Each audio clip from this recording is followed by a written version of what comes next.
Good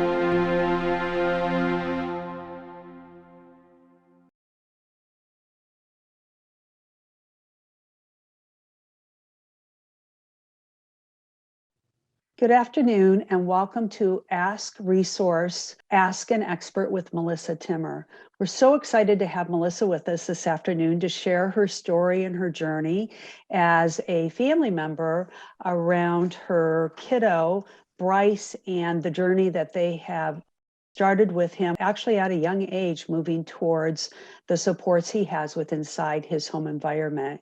Melissa is an independent support broker for the CCO program, and she's a mom of 3 kids, so she's a busy lady, so thank you. You see in the background, she's actually in the environment that is Bryce's, that's her son. And so she's going to just kind of journey us, not only her story, but also her environment with him. So thank you, Melissa, and I'll turn it over to you. All right. Thank you, Deb. As Deb said, my name is Melissa and I have 3 children. My oldest, Bryson, is 15 now. He was diagnosed with autism at age 3 back in 2009. For about maybe 8 years before that, I'd been working in the field with children and adults with disabilities with different agencies. So I was very familiar with autism and the services that are offered through our waiver services in the state of Iowa. I never really thought I would have my own child that would need the services, but I and my husband were fully prepared to jump in and do what we needed to do to get him what he needed. So right after he was diagnosed, we did apply for waiver services. Back then, there was not a waiting list. So he was on the ID waiver. It used to be called the MR waiver. It's now called the ID Intellectual Disability Waiver. He was put on that within, I believe, 2 months. So we were able to get services started immediately. We started just with respite services, which I believe a lot of people are familiar with. It's basically someone just to give you a break. As we know, a lot of children on the autism spectrum, especially on the classic side, which is where Bryson was, they don't sleep very well. They have some aggression. Bryson was very aggressive towards his sibling and us. There were nights where we may only get an hour or 2 of sleep. He would try to walk out of the house. There were, honestly, going back, it feels like it wasn't that long ago, but it also feels like it was 50 years ago. We went through so much then. It was lots of tears and struggles. But about when he turned 5, when he was starting kindergarten, we qualified for a service called SCL, which is what I'm here to talk about today. SCL stands for Supported Community Living. Basically, what that means is you can have staff work with your child through the waiver with SCL to help them work on daily living skills, whether it's at their home or in the community. The skills have to be something that is age appropriate. So obviously, you're not going to have a 5-year-old learning how to cook a meal. Our beginning goals with Bryson were very basic. Our SCL staff would maybe work for a half hour with him. His attention span was not very long, as are many 5-year-old kids, much less someone with autism. We worked a lot on just getting dressed. He, in the beginning, could not figure out how to put his socks on when most 5-year-olds can. So we would start with socks, pulling pants on, putting arms through shirts. SEL goals are set up a step-by-step process, similar to IEP goals, but unlike education, they're home-based goals. We worked on safety, making sure to walk next to someone when you're on the sidewalk, not running ahead or into the street. When you're in a store, being able to identify someone that is a safe person. So if we would go to Walmart per se, the staff would walk in with them and would ask, who is the safe person here? And while holding his hand to walk, he would have to point out a safe person, whether it was the cashier or someone behind the customer service desk. So those were some of the basic goals that they worked on in the beginning. And before I kind of go any further, I do want to point out, while SCL is a paid service for the staff, being that I had worked in this field before, I knew how important it was that my husband and I, and really anybody as an adult or older person in his life, had to be working on these things as well. He was not going to make progress working on these goals with the staff 3 times a week for a half hour. We also had to be there doing it every time we went out in the community. And it was exhausting.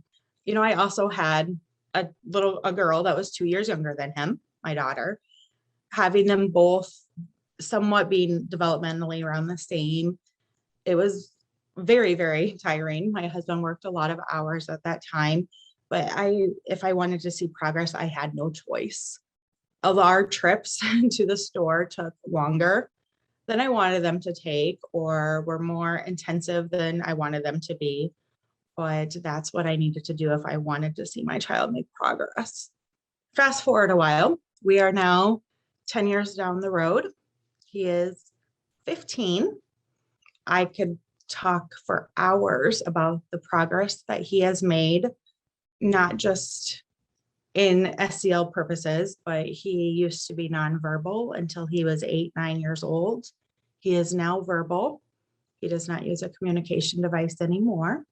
He is sleeping through the night. We did some extensive sleep training. He is in general education classroom with a one-on-one associate. He is a part of band. He just started high school this year, so he just competed in 3 marching band competitions the last 3 Saturdays, which was very exciting for him. He's in a bowling league on Saturday mornings, general public, not a special bowling league. He is all around a very amazing, happy kid. And there is no way he would have gotten this far if it wasn't for starting what we did when we did. We jumped in both feet. We got the best people around us. Everybody cared about him. And that's why he is where he is today. And plus, he's just a darn good kid. So, but to give an example, as you can see, I am now sitting in what is Bryson's kitchen. About a year and a half ago, actually closer to 2 years ago, my husband and I decided we needed to make some decisions about life. And my husband works for Fairway and has for many years in the management program. He was not, he was happy with Fairway. He's still with Fairway, but he just wasn't really liking the idea of continuing to move around the state. We are in the Adel DeSoto Minburn School District, and we felt like we were at home. And so we did not want to take the chance of being moved to a district that may not give him the opportunities that he has here to succeed. So we decided to start looking for a home to see if we could find something that would work for our future. Knowing that Bryson will probably never be able to live on his own, we have over the years talked about him needing to live with us. Initially, we thought we would probably build an apartment above a garage or have like a tiny home put in the backyard or something to that effect. When we started looking at houses, our realtor in Adel stumbled across this house that already had an apartment mapped out in the basement. It happened to be in our price range, and it obviously was in our school district. And there were a couple other things that were happening in our life at the time that it just felt like it was a sign that we just needed to take. So knowing that we were getting closer to the transition to adulthood, we obviously included Bryson in looking at the house and looking through. And immediately when he walked down here, the apartment is in the basement of the house. He walked in and he immediately said, "My house, my place, my bedroom." That to us was it. Like, we all want our kids to be happy, but our other 2 daughters aren't going to be here forever. but we know he is. And immediately we knew he just knew. And that it's hard to explain the feeling that we had. So we went forward. And so we're about 1.5 years into living in this house. We are fine tuning some things to make the kitchen work for him.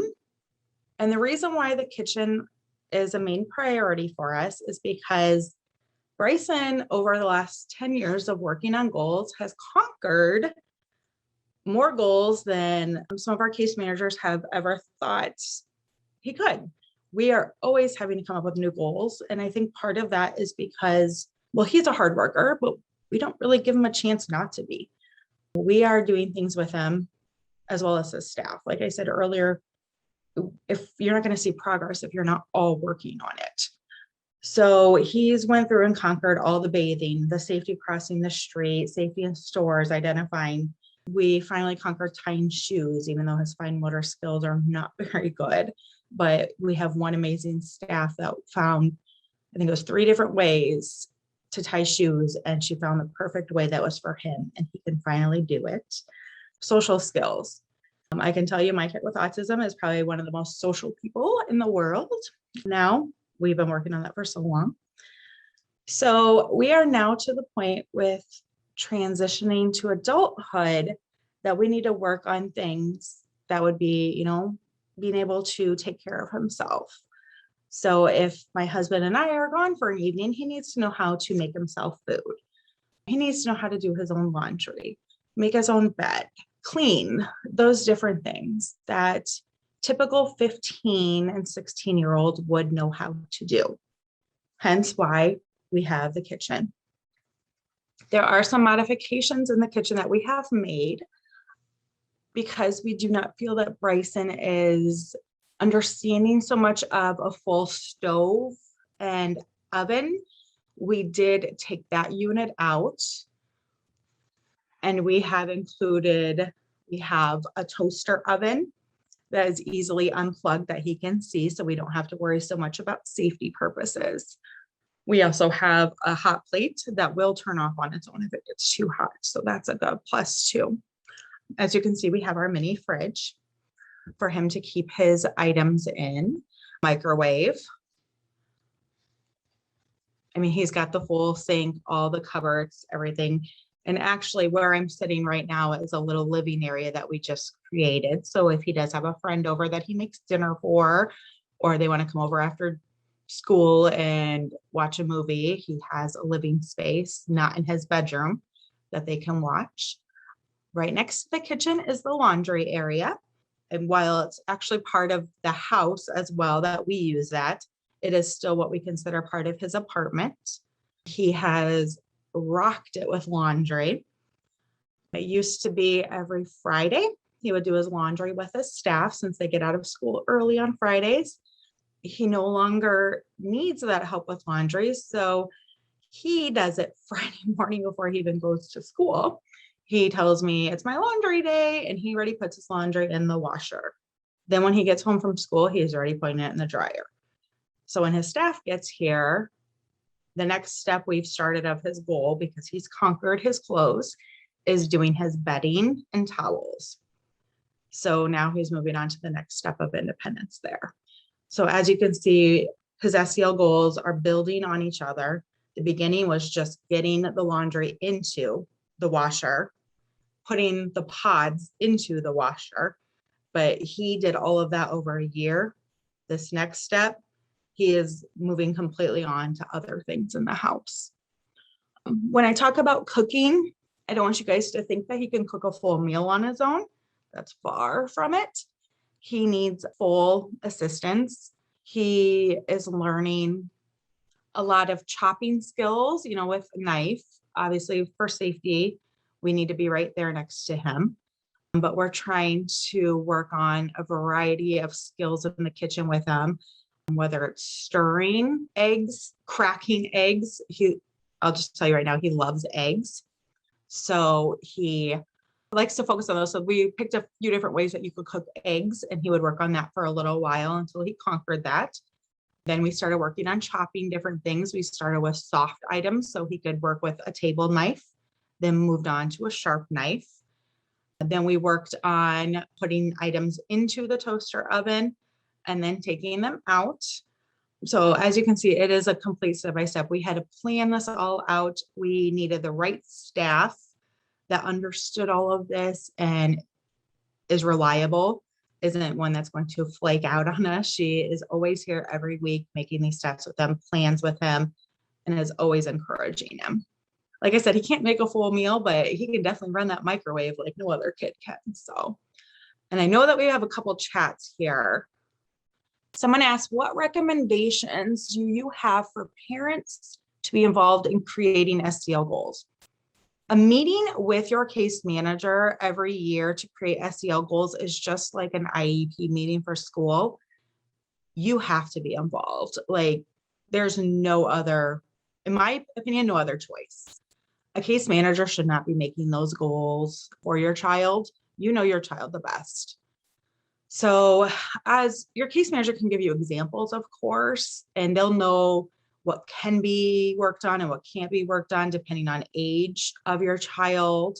And there is, of course, a certain time frame. Under 18, I believe they can only work on SEL up to 4 hours at a time, but a lot can be done in 4 hours. You need to think about, if you're familiar with other peers their age, what would they be doing? So in Bryson's instance, sorry, I have a couple kitties that like to run around. In Bryson's instance, 15-year-olds know how to go pay. They go over to the store all the time. I mean, they're out and about all the time. They go to Casey's, they buy their own snacks, food, whatever. So Bryson, one of the goals before he starts cooking is to decide what he's going to make, decide what ingredients he wants or needs, and then he goes to the store and finds them and pays for them. So there's actually multiple goals into that. He has to decide the ingredients from the recipe, make a grocery list, go to the store, find them, and then also pay for it, which the denominations of money is another whole thing our kids have a hard time learning. So that's a step-by-step goal we've been working on for probably 4 or 5 years. He's had a money goal, and we're just starting to see like real improvement with it. Some understanding with, how to round up with the money and how much money to give to the cashier. So I think really to make the goals, you first have to keep in mind of what they could be doing if it was age appropriate, what you want them to be able to do, and then go from there. I hope that kind of gave you an idea. Can you share how you have secured your staff? Okay. Yes, I'm lucky. In addition to being an ISB for CCO, I have worked for the schools for many years. I substitute. And I am very involved with Bryson and his teaching team. So I know the associates at school very, very well. And I like to pick and choose which associates seem to get along best with him. And I just kind of approach them. And since I use CCO, I know we pay a very good wage for SEL. I mean, our current wage right now is over $18 that we pay. And that's definitely more than any agency in this area. So I approach them when I feel like there's one that I really like. And I will ask them if they would like to start working with him, whether it's one afternoon a week for a couple hours or a couple afternoons. I am very, very flexible with my staff. I have found if I'm flexible and appreciative of their schedule and their time, they will be more likely to be reliable and better for him. Bryson's a very lovable kid, so I really don't have problems finding staff. Everybody has, webs and flows in their life though. So we do go through times where we may have a staff that doesn't work for a while, but we're very lucky. I think the best resources are associates at school, especially in the summer. They don't work in the summer and they need an income. So I highly recommend going to the school. We are also approved for SEL, but find it difficult to come up with goals as well. I think a lot of parents struggle with this. Do you have a cheat sheet to help get the ideas rolling? Oh gosh, I wish I had a cheat sheet. I would love to help If anybody has any idea, like, or has any questions or needs some help coming up, I'm more than willing to try to bounce some ideas off with you.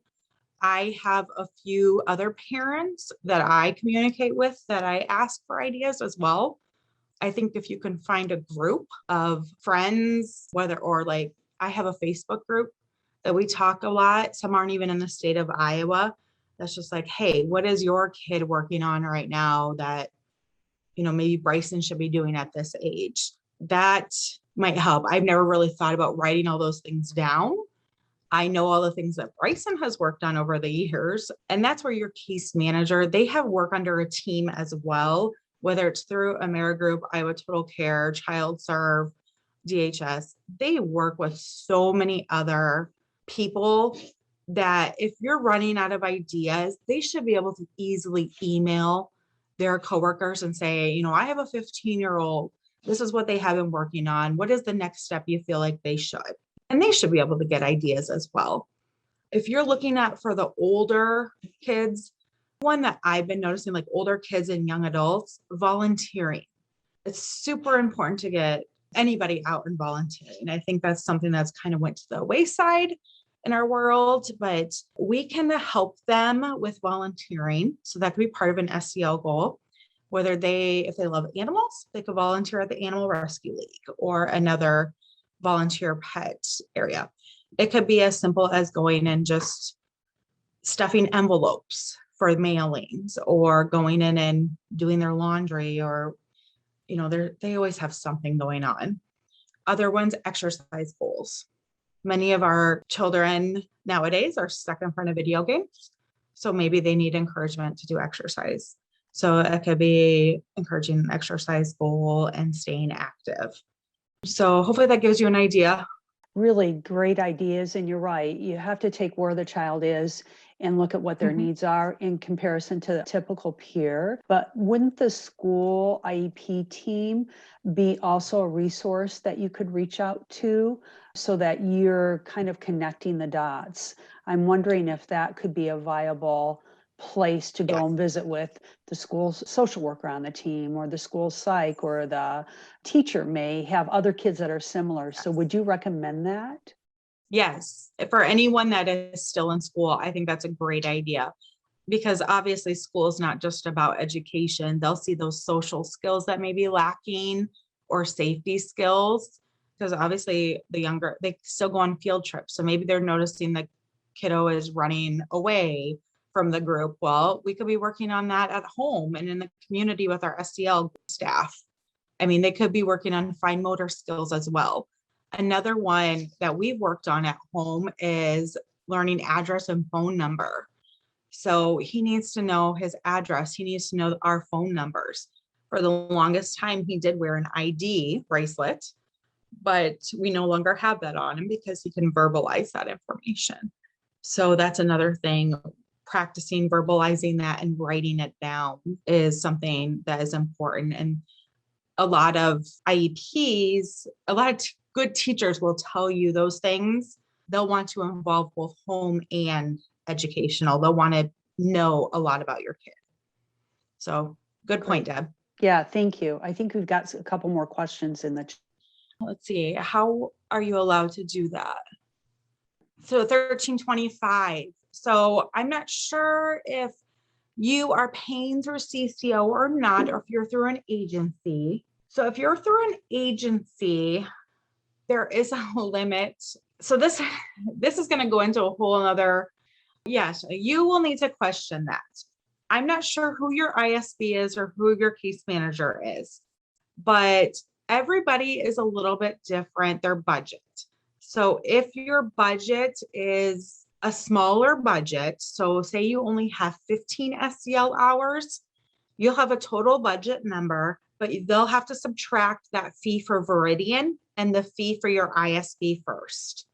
So if that takes out a good chunk of your budget because it's a smaller total budget, you might only be able to pay $13.25 per hour. Now, my son does have 52 hours of SEL. So that might be the difference in why we can pay a little bit more. $13.25 does seem very low to me though. If you are wanting me to look at your budget as another ISB just to give you some ideas, feel free to get my email address. I would be happy to do that. I will tell you $13.25 is very competitive to agencies and everybody's having trouble finding staff right now. So if you could get that bumped up in any way, that will help you. That's great. Thank you. It sounds like you'll be a resource for that family member. And yeah, Yeah. you don't know what you don't know. So Yeah. Gwen, I hope that was helpful. So feel free to send me an email. We could talk about CCO. I know you guys have another expert coming on about CCO and how that all works. So hopefully you guys will pay attention to that if that interests you. There's a lot of rules to follow and a lot of individualism to the CCO budgets. That is very personalized, but I am more than willing to look that over with her. That's awesome. Thank you. And just to piggyback, we do have next week, come on again at noon. We have with Lacey Genta, and she is awesome. Yes. Everybody knows Lacey. A really great resource, and she is going to speak about the CCO. So please join us. I think Aaron was asking HIP or MCO. For those that don't know, HIP is a program through the state of Iowa that you qualify, like my child qualifies for a program where our private insurance that we pay for through my husband's work is cheap enough for the state to like pay us for the portion, like they reimburse us for the portion that we pay for his private insurance because it's cheaper for them to pay us that portion than for us to get rid of our private insurance. And the state only is our insurance. So we have private insurance first, the state insurance is secondary. If we got rid of our private insurance, it'd only be the state insurance. And because our private insurance pays for so much of Bryson's stuff right now, and our state insurance barely has to pay anything, they feel it is cost effective to pay us for the small portion that we pay every week for Bryson's private health insurance to keeping him on private health insurance. So we do qualify for HIP.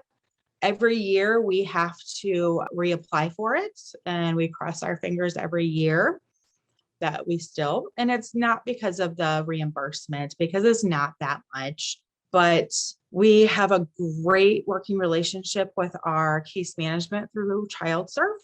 We enjoy the relationship we've had with them over the years, and we like the smaller atmosphere compared to the MCOs. Nothing wrong with the MCOs or anybody that works with them. It's just, it's been quite the situation over the years. So, I mean, I work hand in hand with tons of those case managers for the MCOs, and they're great people. It's just, we have been with ChildServe for so long, it would be really hard to have to leave them. And if we don't have HIP, we would have to go to either Iowa Total Care or Merit Group. So I hope that answers your question, Erin. If you have questions, you can always reach out to ask. We continue to grow and learn and around that whole waiver piece. And in fact, Lacey just did a whole piece around HIP last week for us. So we'll continue to put that on our YouTube channel and share those out with everyone so you can make it work based on your schedule. So thank you, Melissa. It's all very, it's, you know, nothing's straightforward, right? It's all got layers to it. So if you think you possibly qualify for HIP, apply for it. I mean, it's Lacey said too. Yep. Yes. Just try it. I mean, it's a little extra paperwork, but it could be worth it for that smaller thing. I mean, ChildServe has some amazing case managers. So if you can get ChildServe, it'd be great. I know Erin just said our MCO put a cap on what we pay as well. It is true. All waivers, they do have a cap amount. So Bryson's under 18, so he can only have 52 hours of SCL. So that is a cap reimbursement amount. So we are at our max amount that we can pay our staff right now until he is above 18. Okay, I think I answered all the questions that are in there. So it sounds like, Melissa, that they can reach out to you by email. It sounds like you also have a Facebook group, right? They could just find me personally on Facebook. I'm a big believer in the whole village. I learned a lot before I even had Bryson. So I'm going to share with you what I know. why would I keep that inside? We're here to raise our kids together and to help them all succeed. So I'm all about helping you all out in any way that I can to make it easier for you, easier for kiddos. Yes, I am busy. I have 3 jobs and 3 kids. My husband and I are always on the go, but we do like it.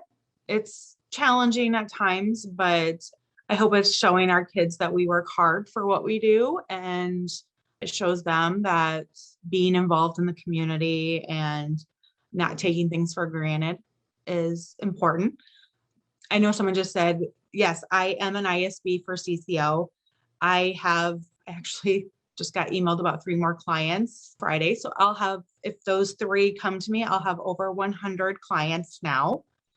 I started that ironically a few years ago because ChildServe approached me. They were having trouble finding some ISBs that actually understood the system. And I guess I just never thought of becoming an ISB for years before that, even though Bryson's done CCO for almost 10 years. So I said yes, and I just keep building my clientele. I have a great relationship with the Iowa Total Care CCO. We call them the CCO inbox ladies. They're the people that we submit the budgets to when they're complete. They refer me frequently to case managers for new clients, and I appreciate their compliments. And I like to make sure I get things correct every month and do my job the right way and be there for everybody. I'd like to be the ISB that I would expect for someone to be for my child. So I'm not saying that if you need a new ISB, but if you need, like, have questions about ISB stuff, I would be glad to answer those as well.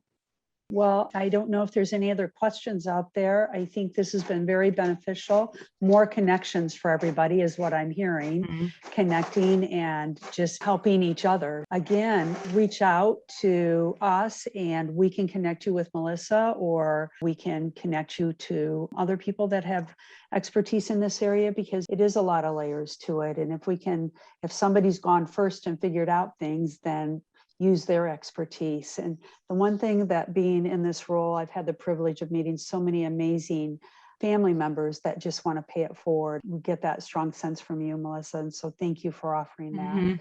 So Definitely. Your other kiddos, so do they come down and together? How does that all, because the siblings, that's such an important piece of all of this. Yes.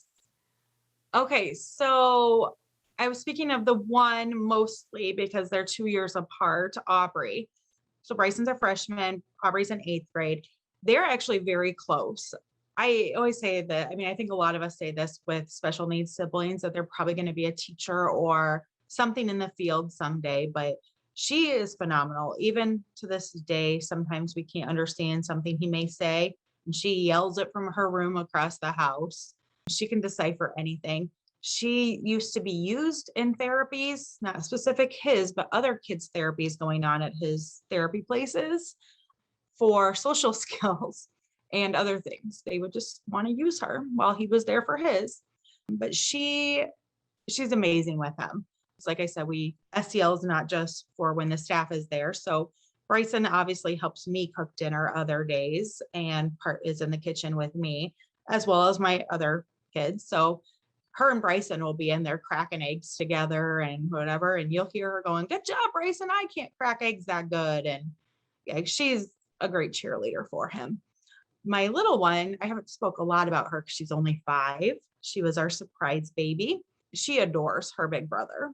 He might be the only one she actually listens to in the whole house. So she loves Friday afternoons because, well, she loves his SEL staff, first of all, that's here and tries to get her attention.